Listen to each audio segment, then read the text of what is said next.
Welcome everyone to the Power Half Hour. It is 11 a.m. and today we're gonna have a great call. This is an old friend from way back, blast from the past, Mr. Ras Contractor. He's become a high performance coach, teaches holistic and wellness and high performing, you know, tactics and strategies. Right. We're looking to find out today how we can go from burnout to high performance in 4 weeks. So welcome to the call, Raz. Thank you, John. Thanks for having me on the podcast. This is going to be super fun. I'm stoked. Yes, sir. Yes, sir. So tell us a little bit more about exactly what you do. How you're able to help people in 4 weeks from burnout to high performance. Absolutely.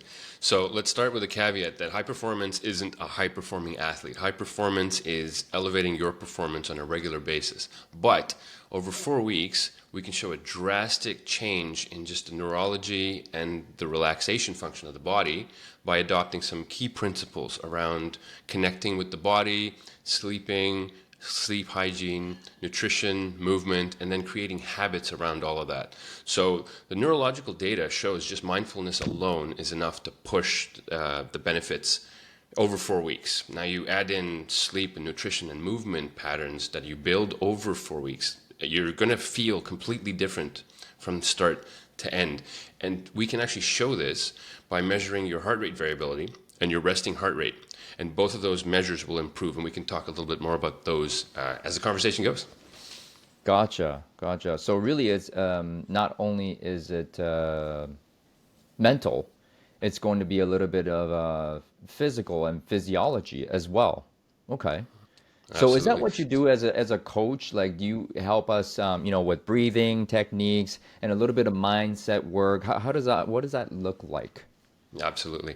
So over the past 10 years, I've been working with teams and just developing them from a mindset perspective, teams working together better, kind of reducing friction and conflict, not to zero, but healthy conflict, and then organizational strategy. So that's kind of been my world for the last 10 years. In the last 3 years, and caveat is I've always been the health and wellness guy. I've worked out since I was 15, yoga since I was a kid, sports all the way through.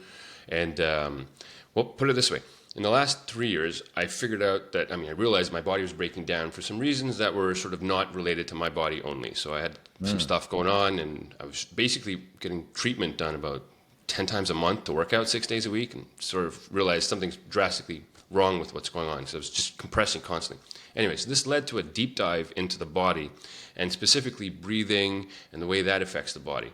So what I did is I reverse engineered mindfulness, the word that we all know, Yeah. into its core elements, which is mind and body training. So the neuroscience and the biomechanics of the body as we breathe, move, eat, walk, run, lift, etc. And so over the past year or so, I've been doing a lot more of this mind and body training with people, just introducing them to the concepts of how to reduce the chronic stress load through mind and body training to start. Gotcha. Wow. Okay. So what type of clients are you usually helping these days, with this type of coaching that you offer? Absolutely. So I can work with anybody from sort of an individual to a larger organization, and my clients are anywhere in between. Okay. It starts with if you have a problem, it's likely something that you can see a path through, or at least you can see the other side, but you maybe don't know how to start. So that's where I come in. Probably the most effective thing I can do is just be a sounding board to start. But bringing a wealth of knowledge from different industries and just the way the body works and the way teams behave and the way people behave, kind of leaning on my engineering mind as well as my personal deep dives into the psychology of the world. We can probably figure out what to do next, and then it's really in anything a matter of baby steps, and you know this just as well as I do. Yeah. The journey of 1,000 miles begins with a step, and then if you just take a step every day, then 30 days later you're further ahead than when you started. Gotcha. Okay, gotcha. Perfect. Why do people burn out? That's a great question. So a lot of the issues that we deal with are related to chronic stress. Chronic stress is kind of a silent destructive force in our lives. Now, some people look at stress as though it's a bad thing, but it's not. It's the type of stress that we undergo. So chronic stress is anything from relationship stress to movement stress to financial stress to any big thing happening in your life that is not welcome at that time. And the problem with chronic stress is we don't always know it's there. So that underlying condition that's just constantly creating an elevated cortisol in our body, and over time will reduce the hormones that we want to have higher. And so that lack of proper hormone balance is what starts to lead to that chronically fatigued and stressed out condition. Biomechanically, we are typically right-handed or left-handed, but either way, we've got some favoring sides. And so if you get stressed, you tighten, and now imagine your right side is always tightening more than your left side, and you're not releasing it. You're getting tight spots that build up, and that's where inflammation comes from, and that's where actually long-term disease comes from. So burnout comes from that core chronic stress that we're not addressing. And that's where I try to present the solution, which is to start with, learn about your body, learn about your mind, and how those two interplay. And then from there, we use acute stress or hormetic stress or timed useful stress, stuff like ice baths or workouts or meditations, walks, skipping a meal, just little things to teach our body what it feels like to be stressed. And then when we understand our body under stress, from there we can start to address the chronic stress in our lives. And some people may be so built up with chronic stress that just the mind and body training may not be enough, but it's a place to start, and you can start to identify deeper realms of stress in yourself. And then from there, there's possibly a bit of a journey depending on how long you've let this thing linger. But I will say that over a very quick amount of time, you can learn so little about your body and make such a big difference to the way that your body feels from day to day to day. And so just this mind and body piece will transform the experience. And like I said, over 4 weeks, neurologically proven, but even more importantly, you will feel it. And that's more important than anything else, I think. Yeah, that's amazing. I mean, a lot of people these days are overstressed. Mental health is a big topic, and that all leads to being burnt out. Well, actually, burning out leads to lack of mental health, right? And we all want to feel good these days, don't we? So let's talk about that. Like how do we feel good physically, mentally, emotionally, at the end of the day, full health. Great question. So maybe we rephrase the situation a little bit, right? If we're chasing a feeling, then there's always that if-then statement, which is like we're waiting to feel better. We're waiting to install the thing in our lives that's going to help us feel differently from the way that we felt before. Let's think about it a different way. So on the one hand, you could express your feelings, right? The example I give is like if you're angry, you get angry and then you hit something. And that's expressing physically your feelings or yelling, right? Right. Try another tactic. Instead of expressing it, observe it and just sit with the discomfort of that anger until inevitably it starts to dissipate. And that's the magic of the mind and the body. If you continually express it, then it finds an outlet and then it seeks that outlet every time. But if you sit with it and observe it, we're not saying ignore it, observe it, and just let it dissipate over time. And it might take a long time and it might take a shorter time, but over time its half-life decreases. And so now you enter a spot where the things that are happening that are frustrating you are just sensations that you observe, and then you move forward. And that's why I kind of love the Stoic approach. If everybody here hasn't looked into Ryan Holiday, absolutely be checking out his stuff. Yes, sir. That is a wonderful kind of approach to just, it is what it is. We address it, and then we move forward. So it sounds like a little bit of philosophy as well as actual physiological work being done with your coachings. How did you come up with all this this big program? Like, did you learn it from somebody or did you develop it yourself? Absolutely. So I would say like 10 years ago, I worked in manufacturing and was lucky to kind of be part of the leadership development there. So they were working on some interesting stuff.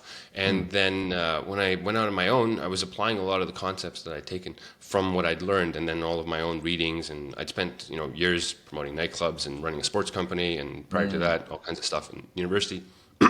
So kind of like a wealth of knowledge. I'd love to learn, and then just continually studying and trying to pick up new ideas and look into new research and follow along people who might have been going on a certain journey and understanding what kind of helped them and hindered them. And so between that and experience and working with lots of interesting people, kind of just put together the program. And so it starts with individuals, high performance, starting with mind and body training, learning about ourselves, et cetera, and then teams coming together, and then, like I said, organizational strategy, which is like a group of teams now trying to like really move forward.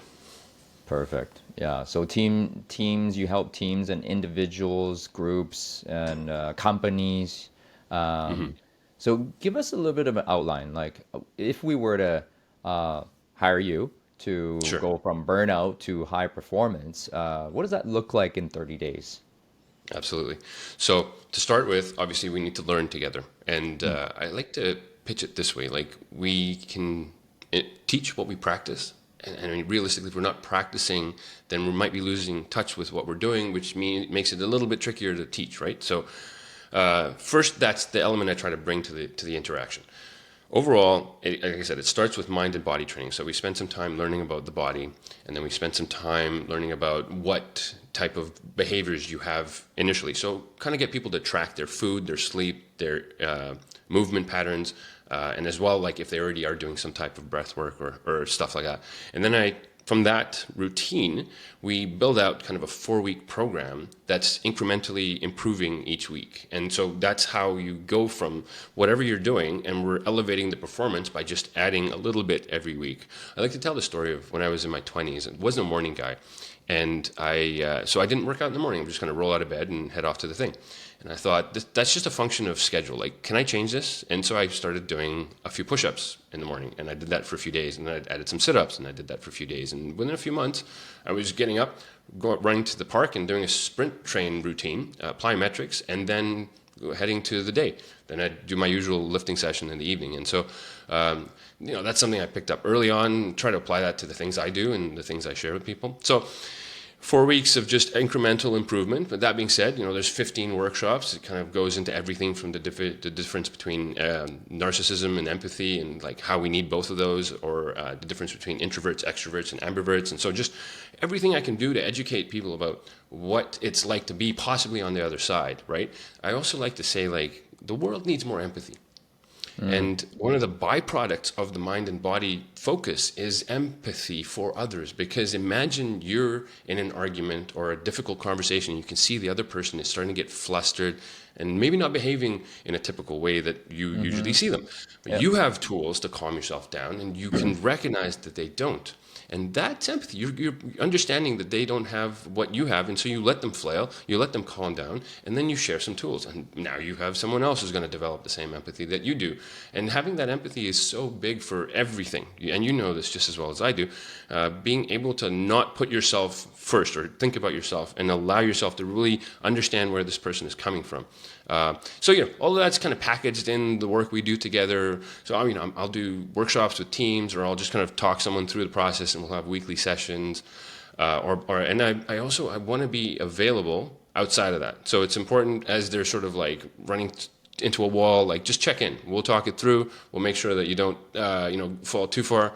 Another fun analogy I found was, if you have a flat tire, you don't get out and puncture the rest of the tires. You just fix the one tire. But someone who's sort of like on a routine and then suddenly falls off of it, decides, I'm just going to do anything for a few days. Like, okay, take a few days off, sure, but let's get back into it, right? Gotcha. Wow. That's a big process. Man. So what for a group, let's say, Yes.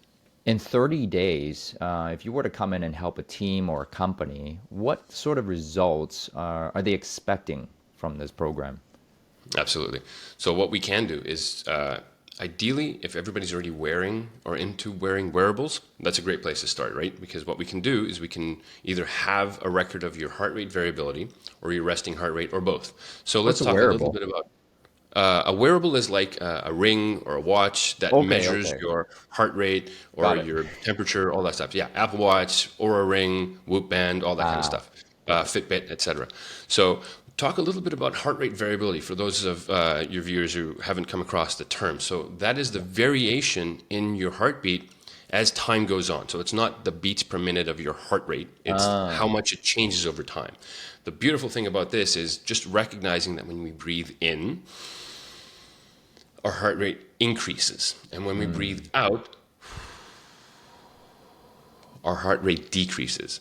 So what happens when we're stressed? We take short, quick breaths. Does our Right. heart rate have a chance to change over time? No. But if you take nice inhales and long exhales, then your heart rate's going to go up and down and up and down. And if you condition yourself to do this during the day, you likely do this when you sleep. Mm. And that's where heart rate variability is typically measured. Although I think there are some tools coming out to measure heart rate variability through the day, so that's very, very cool. But what will happen is as you get more and more in breathing properly, getting into that relaxed state because of behavior changes around your sleep patterns or the things you eat before bed, etc., your heart rate variability is going to go up, and that's a good thing. We want our heart rate variability to be high. As well, your resting heart rate is going to drop Mm. because as you get more relaxed while you're sleeping, your heart rate's going to fall further down. And Mm. that point, interesting point, like once it hits the bottom of that range, you want a few hours to kind of come back up. And if you woke up and you're like super exhausted, you might have just had that drop to the bottom and then you woke up too soon and your body hasn't quite recovered from the relaxation it was in. Oh. So those are two key measures we can use to actually identify the chronic stress load in the human being to start. And then over the 4 weeks, you'll see the heart rate variability increase and the resting heart rate decrease. And that's just two ways we can check it. So if you are stressed out, if you don't sleep well, your heart rate goes up and then your heart rate variability goes down. So that means that Exactly. you're not well rested, you're stressed out.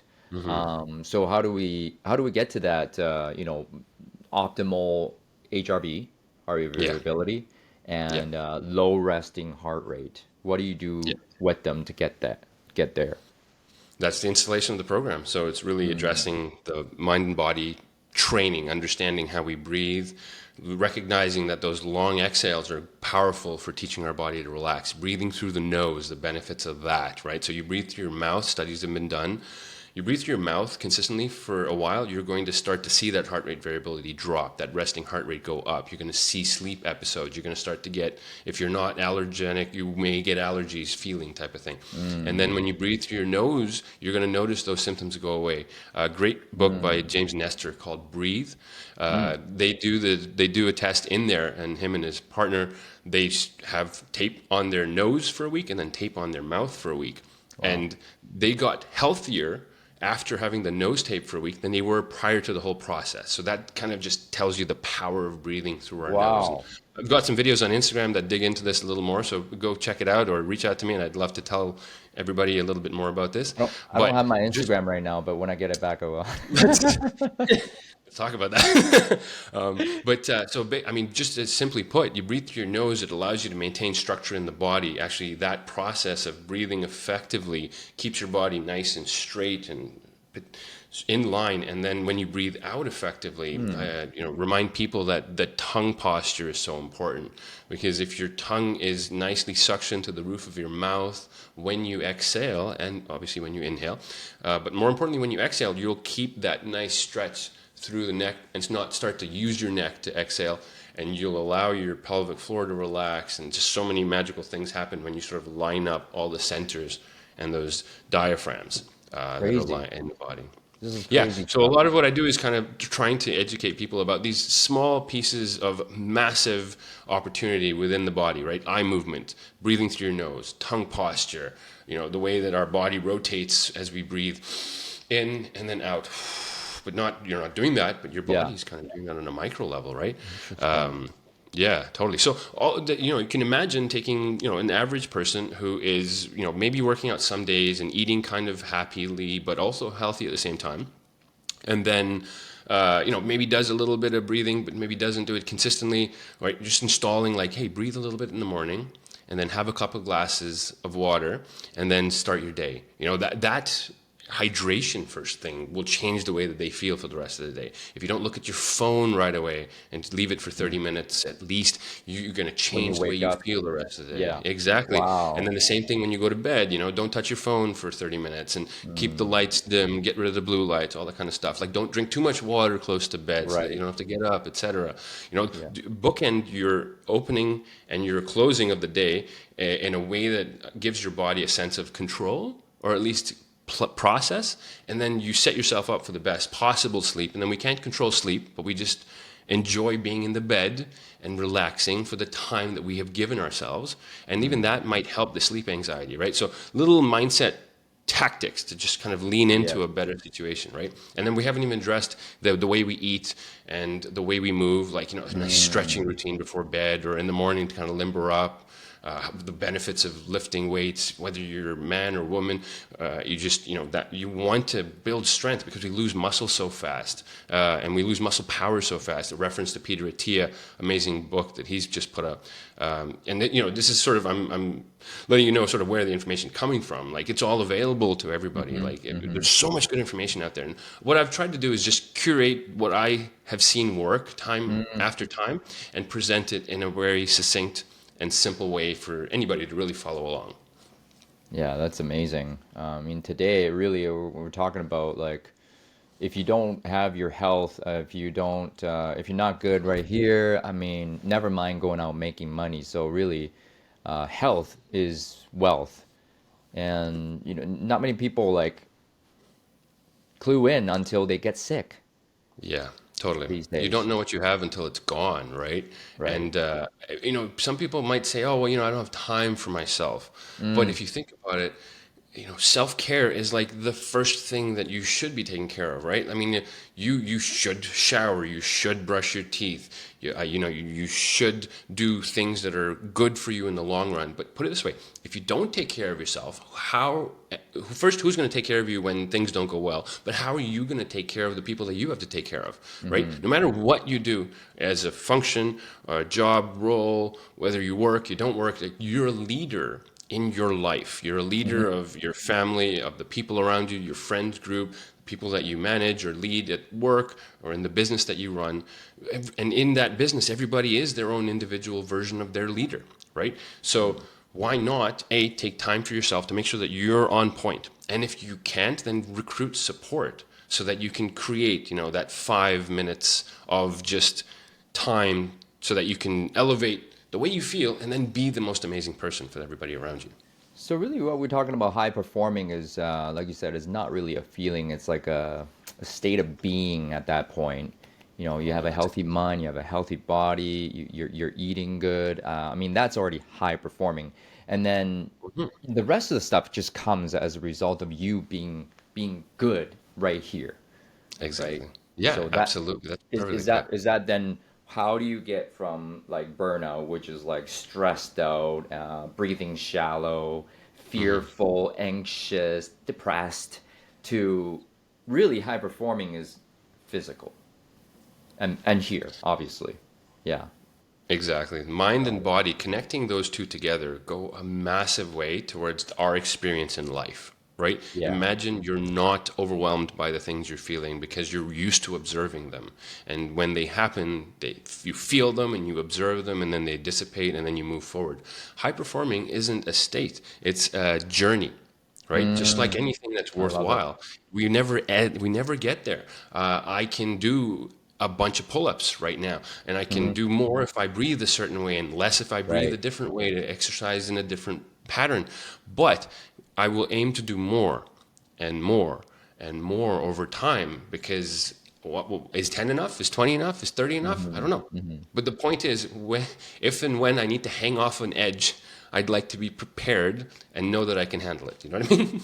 Yeah, and just on that, I wanted to ask you this because there's so much going on in the world right now, and interest rates are high. Real estate Hmm. agents are stressed out. The number of transactions have been squeezed. This goes for all businesses, Hmm. right? Everybody's tight right now, or so to speak. Economy is not good, but this is coming from the outside. So how would you suggest, our audience here to kind of deal with that? What are some tactics you can teach us right away? Oh, for sure, yeah. I'd love to share some fun stuff. So, first off, my favorite tactic to share, which I pulled from Dr. Andrew Huberman, is the double inhale, single exhale.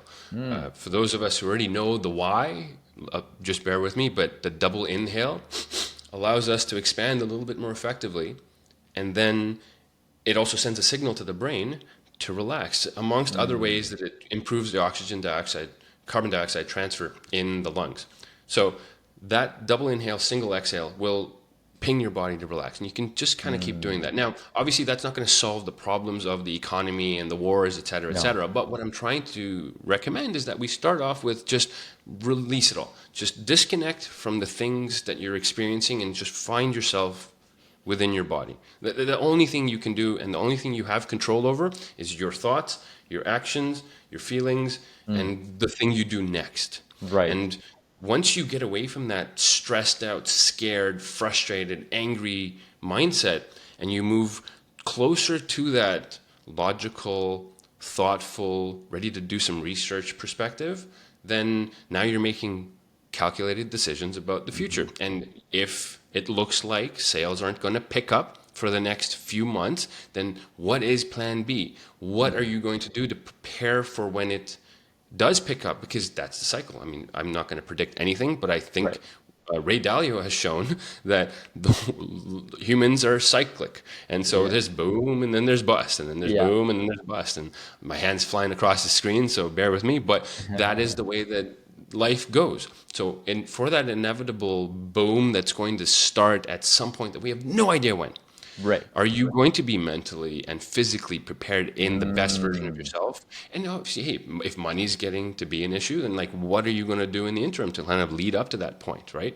So Wow. all we can do is, what do we do next? And getting super stressed and worried about it serves its purpose as in that it will help you understand the depth of the situation. But after that, if you're just ruminating, now you're just wasting mental energy. And the right Mm. thing to do is to start to put that aside and recognize that, okay, I've worried, I've stressed, Yeah. I've been frustrated, and now Yeah. I'm going to sit with it, let it go away, and then what are we doing next? And that's a very individual question. Obviously, no advice from me is going to solve the world, but maybe if we all practice mind and body training and we become more Mm. empathetic and a little more centered and actually take care of our business a little better on the personal side, we will effectively move forward as a more effective individual. And then that's a groundswell of kindness just building up from underneath. And consider it a guerrilla campaign where everybody's just focusing on being a kinder person. And then that's where the world kind of becomes a magical place. I love it. I love that. Thank you so much for this. So, guys, winter is always followed by spring, and spring is followed by summer, and then so on and so forth. So, get ready for the good times during these lulls because this is your biggest opportunity to become the best version of yourself. When the things do come back, you got to be mentally, physically, emotionally ready, high performing to take advantage of the next cycle, right? So this is when we get ready. So Raz, how can people reach you? Sign up for your coaching, get more content from you. Absolutely. Thank you. So you can reach out to me on Instagram, High Level Think. I'm also on LinkedIn under Ras Contractor, Facebook, Ras Contractor. So just search me up. My website is www.highlevelthink.com. And so you can reach out to me there too. I'm happy to talk to anybody who just wants to query what's going on. We don't have to determine a long-term engagement just to have a chat. Schedule some time with me. If you found any of the material that we talked about interesting, then just reach out. Let's have a conversation. There might be a bigger project to work on, or maybe I'll just give you a few breathwork tips and a spreadsheet, and you're off to go. Awesome. Either way, if I can do my part and help anybody take a step towards being bigger, stronger, faster, and kinder, I'm all for it. Bigger, stronger, faster, and kinder. Guys, who wouldn't want to be all four there? Raz, so thank you so much for this. This has been super valuable, and we'll put the link in the underneath the comment section here, so you can reach out to Raz. Raz, thank you so much. We'll see you soon, sir. Thanks for having me, John. Thank Take care, you. everybody. All right.